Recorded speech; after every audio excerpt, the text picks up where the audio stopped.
Le sang coulait encore chaud sur mes doigts quand j'ai vu la lame s'enfoncer une seconde fois dans ma poitrine. Traître, avait murmuré mon frère aîné, son visage déformé par un sourire que je n'oublierai jamais, tandis que nos parents, ces ombres figées dans l'entrée de notre maison de famille à Neuilly-sur-Seine, hochaient la tête en silence, convaincus par ces mensonges. J'étais mort ce soir-là, le 15 juin 2023, à 32 ans, accusé d'un crime que je n'avais pas commis, l'assassinat de notre oncle, dont l'héritage juteux avait allumé la mèche de cette trahison familiale. Et puis, le noir. Un vide absolu, comme si le monde s'était effacé pour me punir d'avoir été trop naïf, trop confiant en ceux qui m'avaient élevé. Mais le vide n'a pas duré. Une lumière blanche, aveuglante, m'a traversé comme un éclair, et soudain, j'ai rouvert les yeux. Pas dans les limbes, non. Dans mon lit, dans l'appartement que je louais encore rue de Rivoli, à Paris, 3 ans plus tôt. Le 14 mars 2020. Le jour où tout avait commencé à basculer. Mon cœur battait la chamade, mes mains tremblaient en palpant les draps familiers. J'étais revenu. 30 ans, vivant, respirant. La seconde chance que le destin ou un démon intérieur m'offrait pour laver mon honneur dans le sang des traîtres. Je me suis redressé d'un bond, le souffle court, fixant le miroir de la chambre. Mon reflet me renvoyait un visage plus jeune, sans la barbe hirsute de mes derniers jours, sans les cernes de l'agonie. C'est impossible, ai-je murmuré, mais la date sur mon téléphone, ce maudit iPhone qui vibrait déjà d'un appel de mon frère, me le confirmait. Étienne. Ce serpent. Il m'appelait pour discuter de l'entreprise familiale, comme si de rien n'était. L'entreprise, la maison d'édition héritée de notre grand-père, les pages oubliées, un empire modeste mais rentable niché dans le Marais, où nous imprimions des romans qui sentaient la pluie parisienne et les secrets enfouis. J'ai laissé sonner. Pas encore. Pas avant d'avoir assemblé les pièces du puzzle que ma mort m'avait révélé. Dans ma vie précédente, Étienne avait tout manigancé. Il avait falsifié des documents pour me faire passer pour l'unique bénéficiaire de l'héritage d'oncle Henri, un veuf sans enfant qui nous avait légué une fortune en actions et en propriété provençale. Mais Henri n'était pas mort d'une crise cardiaque, comme on l'avait dit. Étienne l'avait empoisonné, lentement, avec de l'antimoine glissé dans son vin de Bordeaux lors d'un dîner familial à Aix-en-Provence. J'avais découvert la vérité par hasard, en fouillant dans les papiers de l'oncle après sa mort, et j'avais confronté Étienne. Erreur fatale. Il m'avait devancé, semant des preuves contre moi, des emails falsifiés, des virements bancaires truqués, et le témoignage fabriqué de notre sœur cadette, Camille, qu'il avait acheté avec des promesses de part dans l'entreprise. Nos parents, ces piliers de la bourgeoisie parisienne, père, un ancien diplomate retraité, mère, une galeriste snob du 8e arrondissement, avaient gobé ces mensonges comme des croissants chauds. Tu as toujours été jaloux, Alexandre, m'avait lancé père, les yeux froids comme la Seine en hiver. Il m'avait renié, coupant les ponts, me laissant pourrir dans une cellule provisoire en attendant le procès. Et Étienne?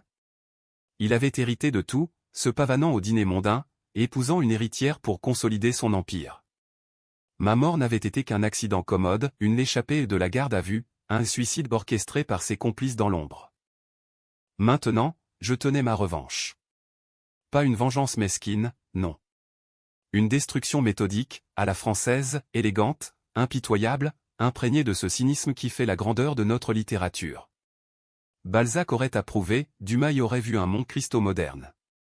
J'ai enfilé un costume sur mesure au gris anthracite, cravate slim et suis sorti dans la brume matinale de Paris. La tour Eiffel se dressait au loin, indifférente aux drames humains qui se nouaient sous ses pieds. Mon premier arrêt, la Bibliothèque nationale, François Mitterrand.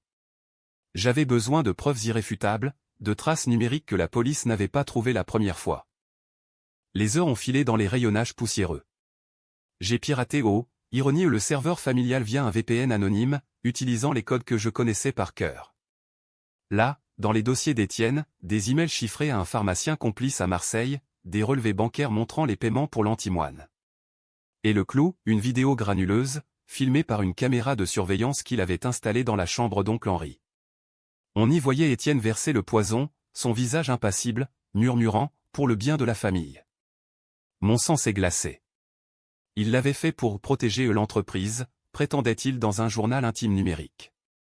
Henri avait découvert les malversations d'Étienne, des détournements de fonds pour financer ses addictions au jeu, ses nuits folles dans les casinos de Deauville. J'ai copié tout ça sur une clé USB, le cœur battant. Dehors, la pluie fine tombait, typique de ce printemps confiné par le Covid qui pointait le bout de son nez. Le monde entier s'apprêtait à s'enfermer, mais moi, j'allais ouvrir les vannes de l'enfer. Mon téléphone a sonné à nouveau. Étienne. Alex, où es-tu? On doit parler de la réunion du conseil. Sa voix mielleuse, ce ton condescendant. J'ai répondu, feignant l'enthousiasme, j'arrive, grand frère. J'ai une surprise pour toi. La réunion se tenait dans les bureaux de Les Pages oubliées, un hôtel particulier rénové du XVIIe siècle, avec ses lambris et ses livres reliés cuir qui sentaient l'argent et la trahison.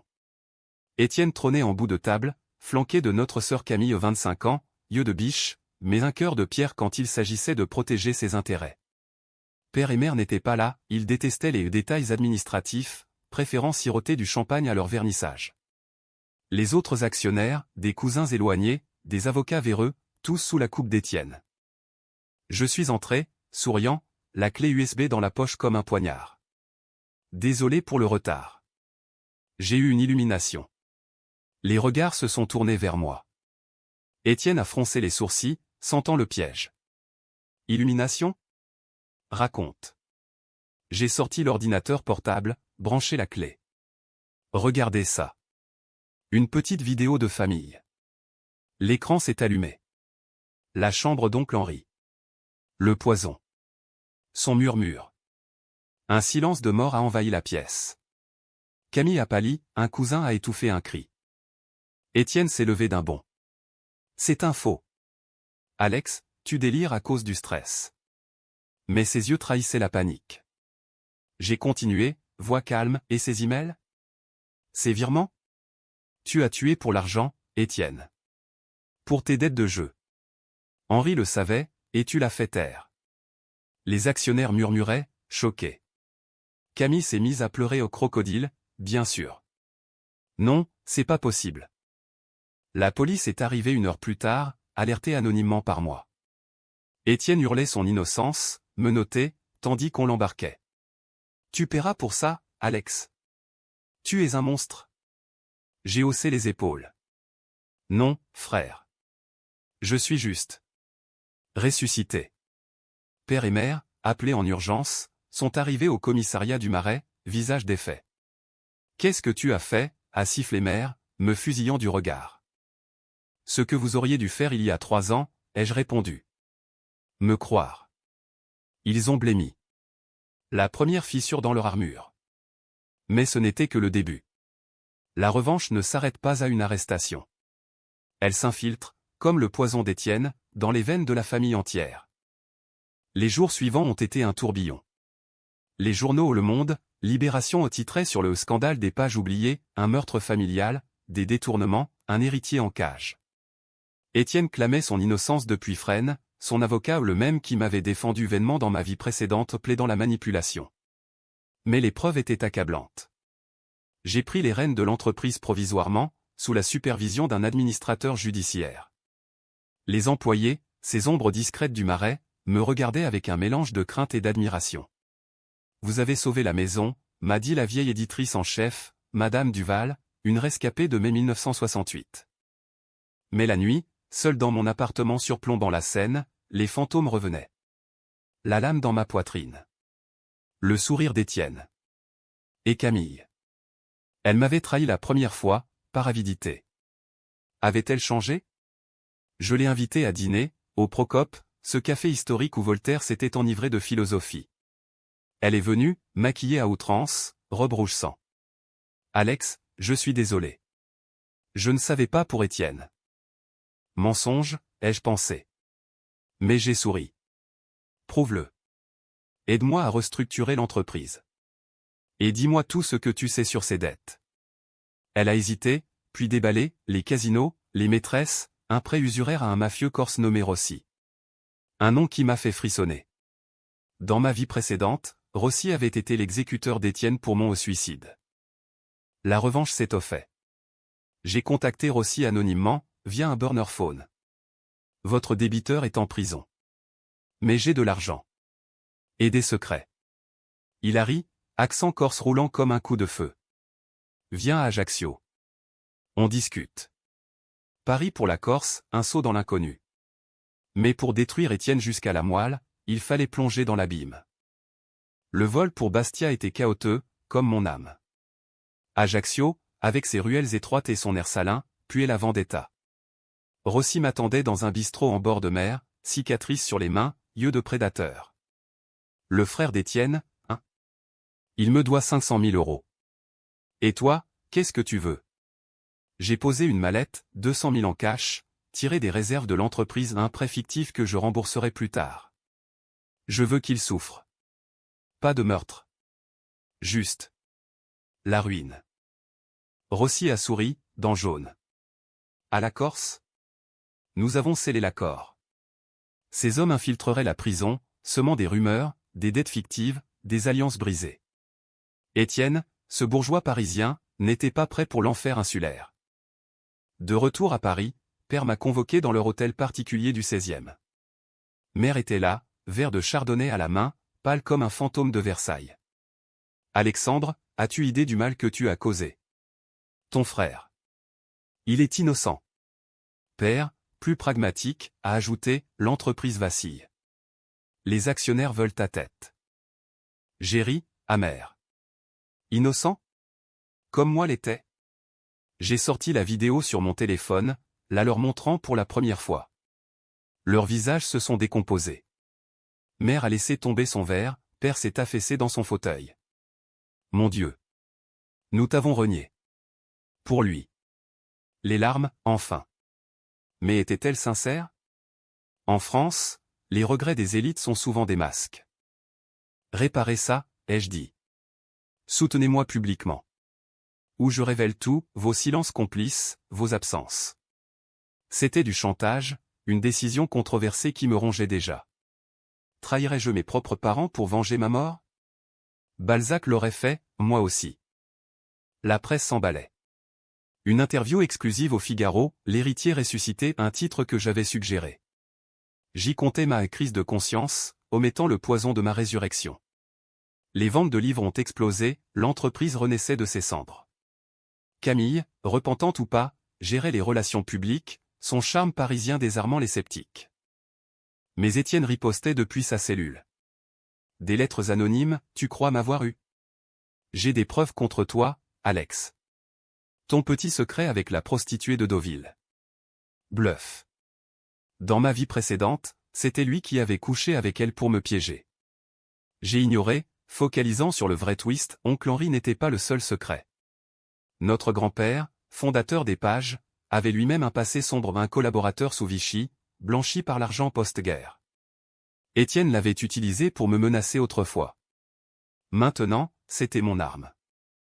Les nuits se faisaient plus longues, hantées par des rêves où je revivais ma mort, mais cette fois, c'était moi qui tenais le couteau.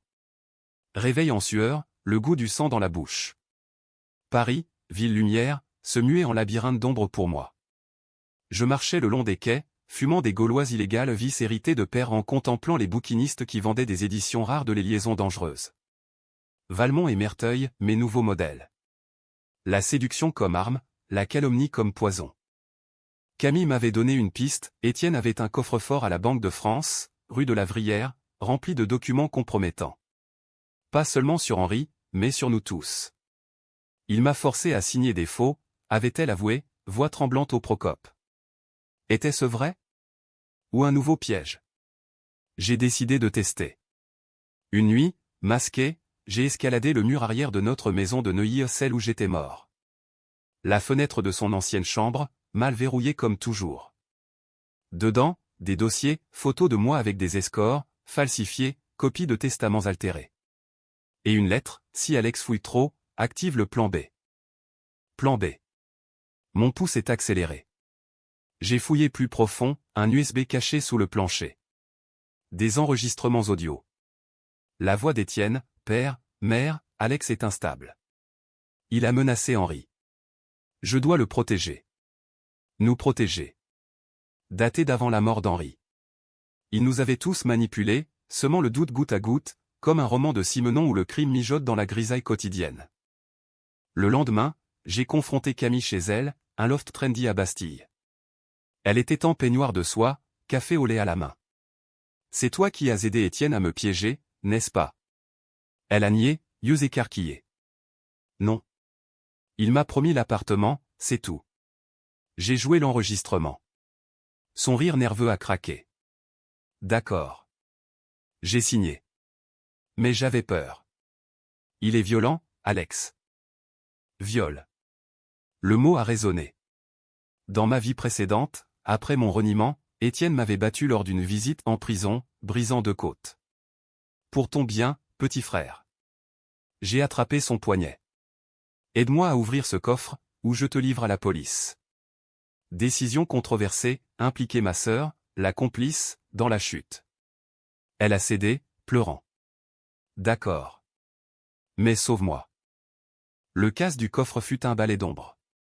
Un hacker freelance rencontré via le dark web, un geek de Nanterre a craqué le code en 20 minutes. Dedans, des bijoux volés à mer, des actions frauduleuses, et le Graal, un contrat avec Rossi, signé en 2019. Étienne n'était pas victime, il était allié. Ils avaient blanchi de l'argent via l'entreprise, imprimant des livres fantômes pour masquer les flux. La maison d'édition, Fierté familiale, n'était qu'une coquille pour la mafia corse.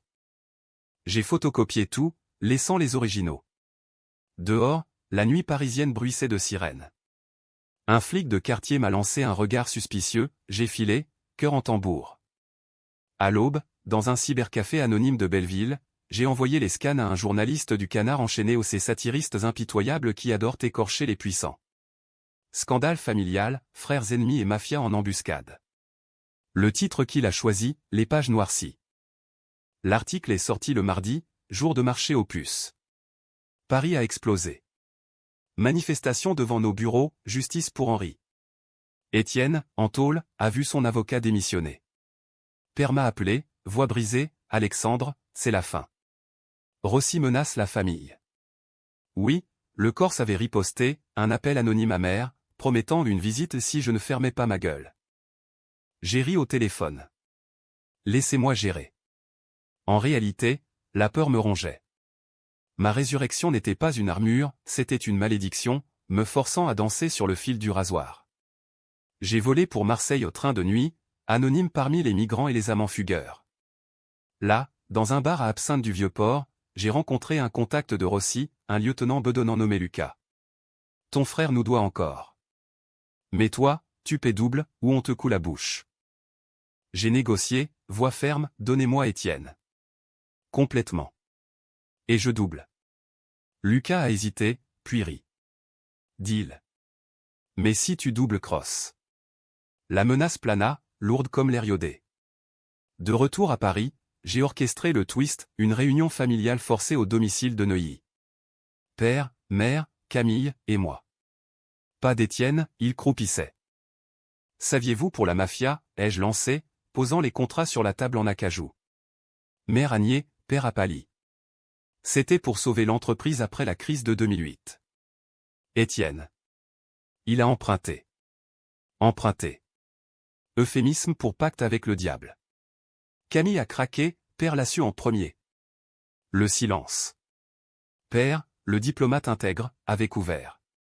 Pour l'honneur familial, ce mythe français si fragile. Vous m'avez laissé crever pour ça, ai-je hurlé, la rage explosant enfin. Mère s'est mise à genoux, pardon, mon fils. Nous étions aveugles. Pardon. Mots doux, mais empoisonnés. J'ai décidé, clémence conditionnelle. Aidez-moi à témoigner contre Rossi. Ou je publie tout. Chantage familial, acte 2. Ils ont acquiescé, brisé. Le procès d'Étienne a ouvert sous un ciel de plomb, au palais de justice de l'île de la Cité. Avocat en toge, flash des paparazzi. J'ai témoigné, voix claire, le poison, les faux, la mafia. Étienne, menotté, m'a fusillé du regard, tu es mort pour moi, Alex. Je te entrais. Les jurés, ces citoyens ordinaires de banlieue, ont froncé les sourcils. La vidéo a scellé son sort, 20 ans ferme. Mais le vrai drame se jouait en coulisses. Rossi, flairant le vent, a envoyé des hommes. Une nuit, en sortant d'un dîner au Fouquet's, 2 gorilles corses m'ont accosté rue François 1er. Le boss veut causer. Poignard contre ma gorge, ils m'ont traîné dans une berline noire. Direction, un entrepôt désaffecté à Ivry-sur-Seine, banlieue grise où Paris cache ses ordures. Rossi était là, cigare à la bouche, entouré de sbires. Petit Parisien, tu as foutu le bordel. Étienne était utile.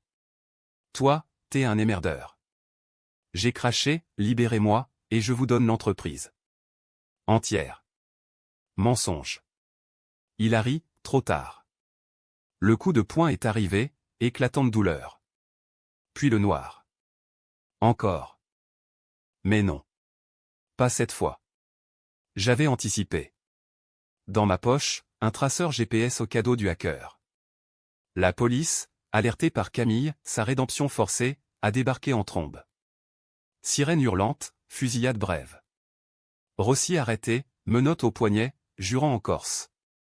Moi, tu méfiais mes vivants, évacué en ambulance. Père et mère, au chevet à l'hôpital Cochin, nous t'avons perdu une fois. Plus jamais. Vraiment? La convalescence fut amère. L'entreprise sauvée, mais tachée. J'ai viré les complices, embauché des éditeurs intègres.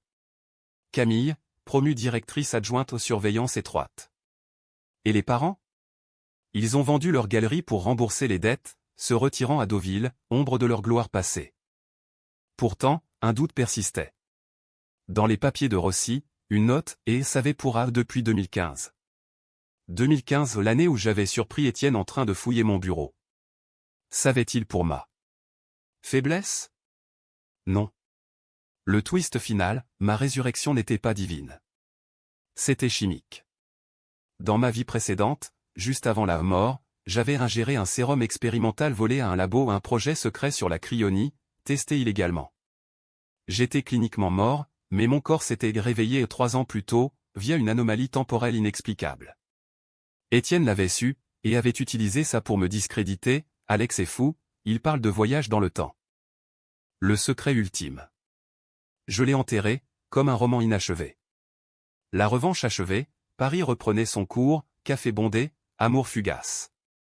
Mais moi, changé. Un Mont Cristo sans compte, juste un frère vengeur dans la ville des lumières éteintes. Les mois suivants ont été un simulacre de normalité, une danse masquée où chaque sourire cachait une lame. J'avais gagné où Étienne pourrissait à Clairvaux, Rossi en attente de son procès à Marseille, l'entreprise florissante avec une ligne de thrillers inspirée de notre histoire, anonymisée, bien sûr. Pourtant, le vide persistait, ce creux au ventre où la mort avait creusé son sillon. Étais-je vraiment ressuscité, ou simplement un fantôme errant les boulevards haussmanniens, hanté par les échos de ma propre trahison envers moi-même? Camille s'était métamorphosée en allié zélé, organisant des lancements de livres au salon du livre avec un entrain suspect. Regarde, Alex, on a vendu 10 000 exemplaires de l'héritage maudit, s'exclamait-elle, champagne en main, lors d'une soirée au pavillon Wagram. Ses yeux pétillaient, mais je voyais l'ombre, la peur de la prison, ou pire, de l'oubli. Je l'observais, comme un chat guette une souris. Avait-elle vraiment tourné la page, ou ourdissait-elle un nouveau complot, plus subtil? Père et mère, relégués à leur villa de Deauville, m'envoyaient des cartes postales larmoyantes, viens nous voir, fiston. La mer guérit tout. Guérit? La mer Atlantique, avec ses tempêtes normandes, n'effacerait pas leur silence complice. J'y suis allé un week-end d'octobre, vent hurlant sur la plage. Il m'attendait, vieilli, père avec sa canne, mère avec ses perles défraîchies. Dîner de fruits de mer, conversation guindée sur le temps. Puis, le déballage, nous avons lu les articles. Sur Henri. Et nous? Pardon, Alexandre. Nous étions des lâches. Lâches. Mot juste, à la française. J'ai tendu la main, prouvez-le. Témoigner contre Rossi. Père a hoché la tête, déjà fait. En privé. Mère a ajouté, et nous léguons tout à toi. L'héritage, pour de bon. Geste noble? Ou calcul? Le testament modifié datait d'avant ma résurrection. Ils avaient planifié ma chute bien avant. La nuit, dans la chambre d'invités surplombant les dunes, j'ai fouillé leur bureau. Des lettres d'Étienne, post-prison, ne croyez pas Alex. Il est obsédé. Il a tué Henri pour l'argent. Postmarque de Clairvaux. Mon frère, même enchaîné, semait le doute. Et une photo, moi, enfant, avec Henri, souriant. Au dos, protège-le, frère. Ironie cruelle. Henri m'avait suspecté, moi, innocent, et avait confié ses soupçons à Étienne par erreur. Le retour à Paris fut un exil intérieur. J'ai plongé dans le travail, éditant des manuscrits sombres, des récits de vengeance à la Zola, où les mineurs se révoltent contre leurs exploiteurs. Mais la tension montait. Des appels anonymes, respiration lourde, puis un clic. Rossi? Où Étienne vient un codétenu? J'ai engagé un détective privé, un ex-flic du 36 quai des Orfèvres nommé Moreau, barbu et cynique. 500 € par jour. Et du bon vin. Moreau a creusé. Rapport hebdo, votre sœur voit un psy. Trauma, dit-elle. Mais elle a reçu 50 000 € d'un compte offshore. Offshore. Corse? J'ai confronté Camille au bureau, porte fermée. L'argent de Rossi? Elle a blêmi, non. C'est Étienne, via un prête-nom. Il veut que je te sabote. Sabote. Le plan B.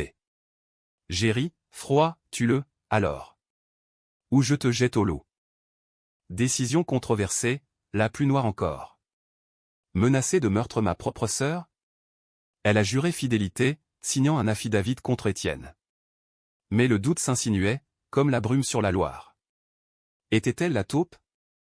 Le procès de Rossi s'ouvrait à Marseille, palais phocéen baigné de soleil trompeur. J'y suis allé, escorté par Moreau. Témoin, père, tremblant, mère, stoïque, moi, l'accusateur. Rossi, en costume impeccable, a nié tout, ces Parisiens, ils inventent des romans. Son avocat, un requin local, a contre-attaqué, Monsieur Alexandre, n'avez-vous pas un passé trouble? Des rumeurs de drogue, de folie? Rumeurs semées par Étienne. Le clou, mon témoignage sur le sérum. J'ai dû l'avouer au secret pour secret. J'ai survécu à une tentative de meurtre grâce à un composé expérimental. Étienne le savait et l'a utilisé contre moi. La salle a murmuré. Le juge, un provençal bourru, a froncé les sourcils, expliqué. J'ai décrit la mort, le réveil. Pas de voyage temporel, juste une survie cryonique ratée, un coma artificiel de 3 ans compressé par le choc. Science-fiction made in France, Lab de Saclay. Rossi condamné à 25 ans. Victoire. Mais en sortant, un homme m'a glissé une enveloppe, de la part d'Étienne. Dedans, une photo de moi, inconscient dans l'entrepôt d'Ivry. Et une note, prochain round. Tu n'es pas immortel. La peur, viscérale, m'a cloué au lit une semaine. Moreau a enquêté, l'homme était un gardien de Fresnes, corrompu. Étienne complotait une évasion. J'ai alerté les autorités, mais rien. La machine judiciaire française, lente comme une sonate de Debussy. Noël approchait, Paris illuminé de guirlandes vulgaires sur les Champs-Élysées. J'ai invité Camille à un réveillon solitaire, au Ritz. Caviar, foie gras, et vérité. As-tu tué pour lui, ai-je demandé, direct. Elle a ri, hystérique, non. Mais j'ai su pour le poison. Et j'ai couvert. Aveu. Le twist familial, elle était amoureuse d'Étienne, incestueux secret, pulsion refoulée depuis l'adolescence. Il me protégeait. Toi, tu étais l'obstacle. Choc. Parage, juste pitié. Tu es malade, Camille. J'ai payé sa thérapie, l'ai écarté de l'entreprise. Décision miséricordieuse? Ou faiblesse? Elle est partie pour Lyon, guérir. Les parents, informés, se sont effondrés. Père a fait une attaque, mère m'a supplié, réunis la famille. Pour Noël.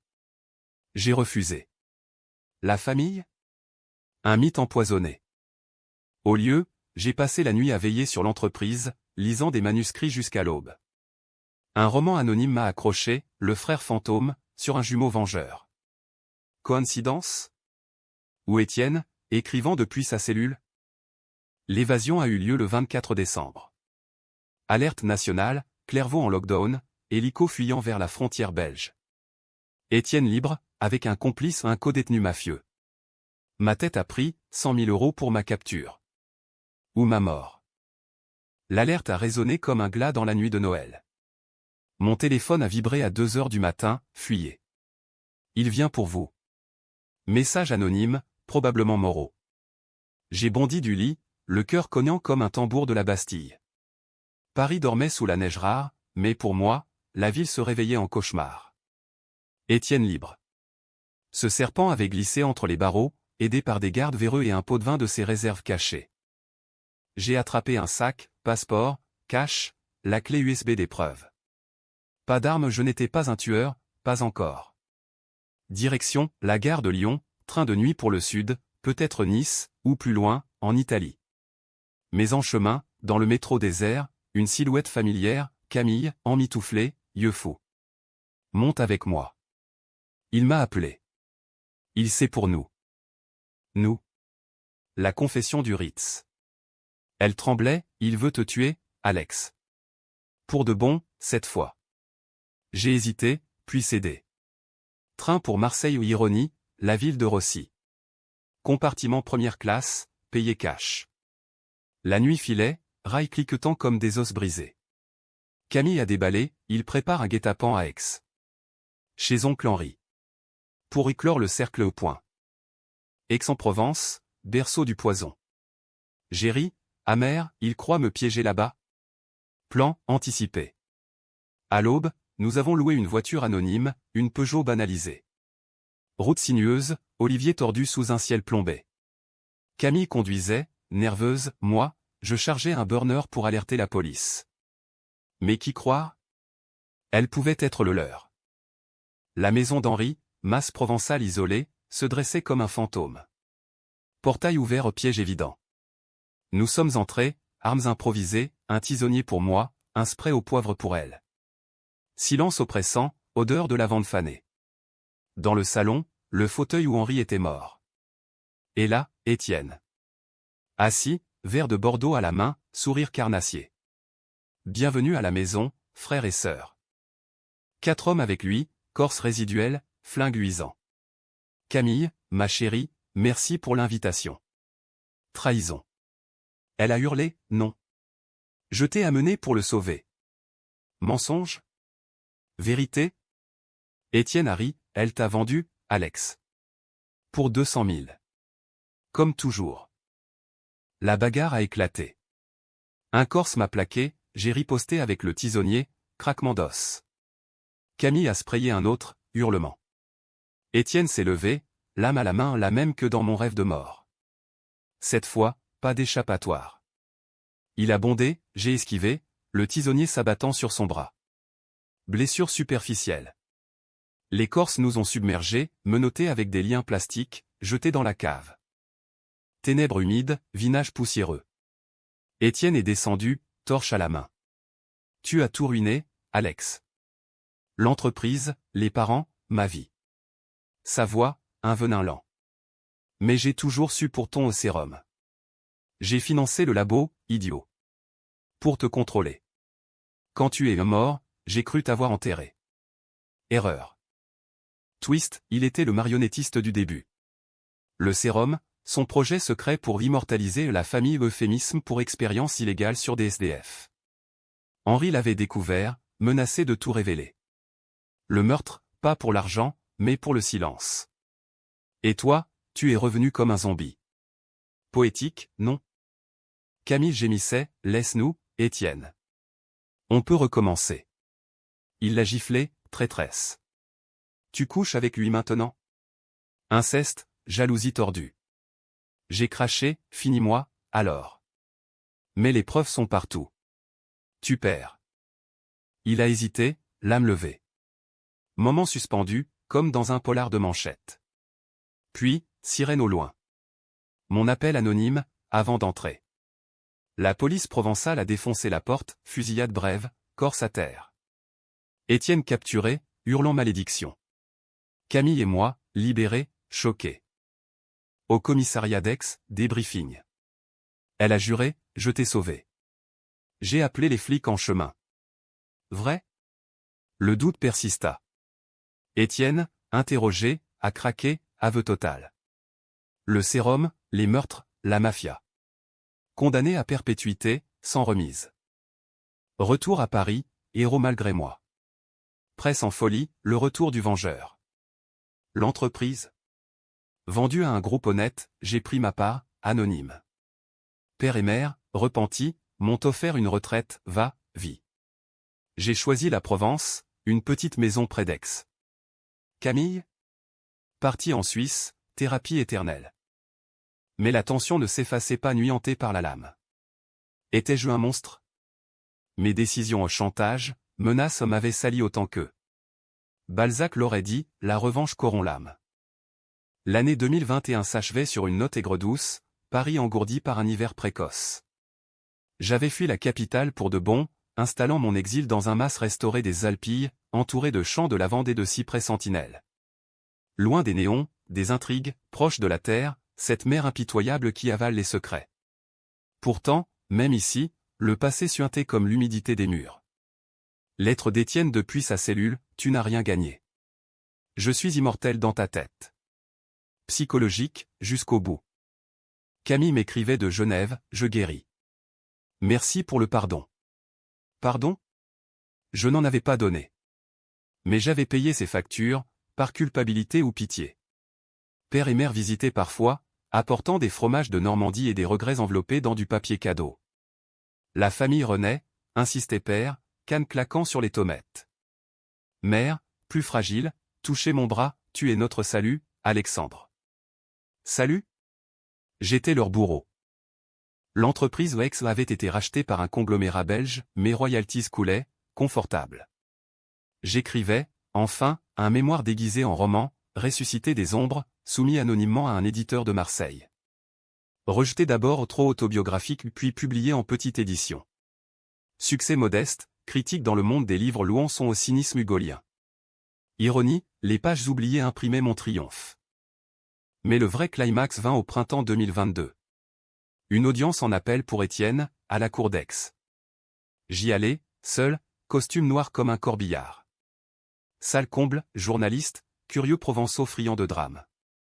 Étienne, vieilli, cheveux grisonnants, me fixa d'un œil froid. Son nouvel avocat, une Amazone lyonnaise, plaida, manipulation par le frère cadet. Preuve falsifiée. Falsifiée? Mon cœur s'est serré. Elle présenta un rapport médical, le sérum n'existait pas, ma résurrection était une hallucination due à la drogue. Preuve, analyse sanguine truquée, datant de ma mort. Étienne avait anticipé, même en prison, corrompant un labo. Le juge hésita. Moi, debout, c'est un mensonge. Testez-moi. Ils l'ont fait, prise de sang sur place. Résultat en 24 heures, traces résiduelles du composé. Vérité scientifique. L'appel rejeté, Étienne s'effondra, hurlant, tu es le diable, Alex. Dehors, soleil éblouissant. Victoire finale. Non. Camille m'attendait, voiture garée. Félicitations. Mais il y a plus. Elle tendit une enveloppe, lettre d'Étienne à elle, confession d'amour tordu, plan pour un suicide pacte. Il voulait m'emmener avec lui. En enfer. Elle pleurait, vrai cette fois. J'ai serré son épaule, pars. Oublie-nous. Elle partit, pour de bon. Les parents, informés, vendirent tout, villa, bien. Père mourut en été, crise cardiaque, le poids des ans et des péchés. Mère me rejoignit au mas, veuve paisible, jardinant en silence. Nous méritons cette paix, murmura-t-elle un soir, sous les étoiles provençales. Moi? La paix était un leurre. Écrire devint obsession, tome sur la trahison, la résurrection, vendue à l'étranger. Succès, traduction en anglais, film en option par un studio hollywoodien. Ironie finale, Étienne, depuis sa cellule, réclama des droits d'auteur. Refusé. Le twist ultime vint par une lettre anonyme, postmarque de Genève, le sérum n'était pas le seul. J'en ai pris aussi. Attends-toi à me revoir. Camille? Folie. Ou vérité? Je brûlai la lettre, mais le doute planta sa graine. Aujourd'hui, 2025, je marche dans les Alpilles, livre à la main le mien, réédité. Paris est loin, un souvenir flou. La revanche m'a sauvé, mais m'a brisé. Kitsch? Non, français, un mélange de triomphe et de mélancolie, comme un opéra de Bizet. J'ai gagné. Mais à quel prix? La famille, éclatée, l'âme, scarifiée. Et si Étienne revenait? J'attendrais, l'âme aiguisée. Car en France, les fantômes ne meurent jamais vraiment.